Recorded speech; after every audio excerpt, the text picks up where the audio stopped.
Congratulations to former Senator Lauren Arthur on her unanimous bipartisan confirmation to the Labor and Industrial Relations Board. We miss her in the Senate, but we are so glad she is doing important work to help Missourians who have been injured on the job receiving the compensation that they deserve, and I'm happy to take any questions. That tells you how much the week has gone by. What are you all expecting? It seems like a lot of the priorities are making their way through committees now. Are there some things that you're looking forward to seeing coming up on the floor in the next couple of weeks? Some things you're dreading?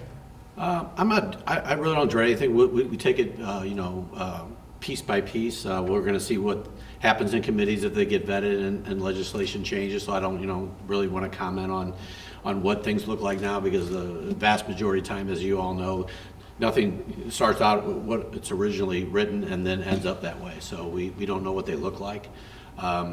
So I'm not dreading anything. We've got we have a great caucus who's asking a lot of intelligent questions. If you've been in any of these committees, and they're trying to find out what's best for Missouri families, that's what we're dedicated to, is keeping the cost down for Missourians, working families, and so we're looking at those kinds of issues.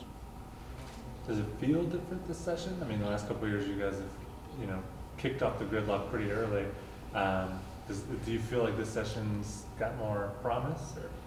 Well, I think it feels different because there's been a wholesale change of everything. You have new leadership in the governor, you have new leadership in the pro tem, you have new majority floor leader, you have new minority floor leader, you have and then you have quite a few. I think one of the largest turnovers in senators that we've ever had. So you have that. So you have a lot of people trying to learn their respective roles, and I think as time goes on, we'll find out what that looks like.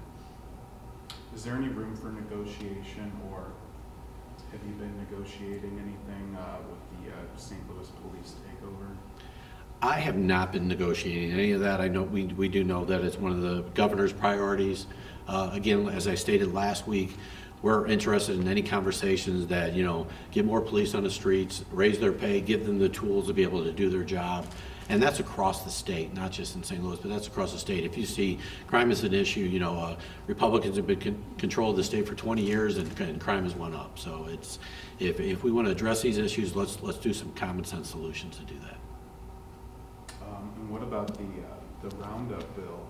Are you seeing, what's the caucus's position on that? And is there any bipartisan agreement? Again, that I don't know that legislation is finally written. We'll see. We're here. We would like to. I think our caucus in general would love to protect workers, whether they're workers in industrial, construction, manufacturing, or farmers, or whatever the case may be. That's usually our position. We'll see what that bill looks like at the end of the day. Anything you hope to hear from the governor when he does his first State of the State?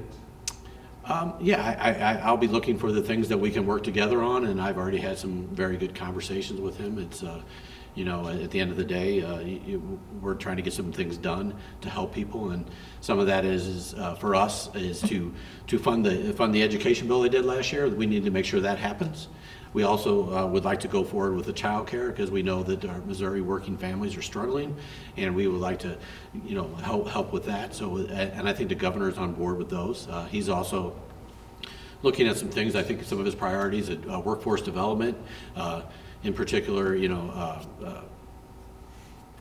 education, in the higher, like maybe trade schools, things of that nature. And those are all things we can work on, and increasing apprenticeships. Those are all things that I would be more than happy to have discussions on. I'm more than happy to have discussions on anything, quite frankly, and see where we can come to an answer. What about charter schools in St. Louis County?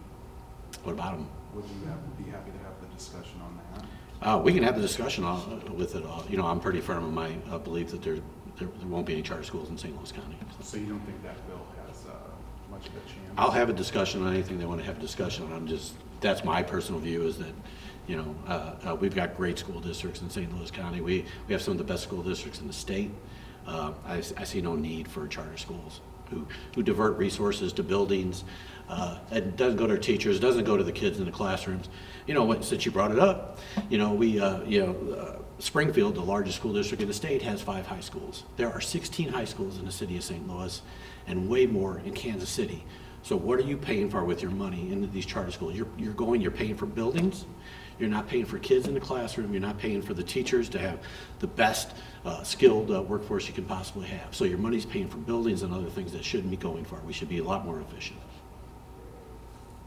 Can you speak at all to bills being introduced related to abortion in light of the passage of Amendment 3?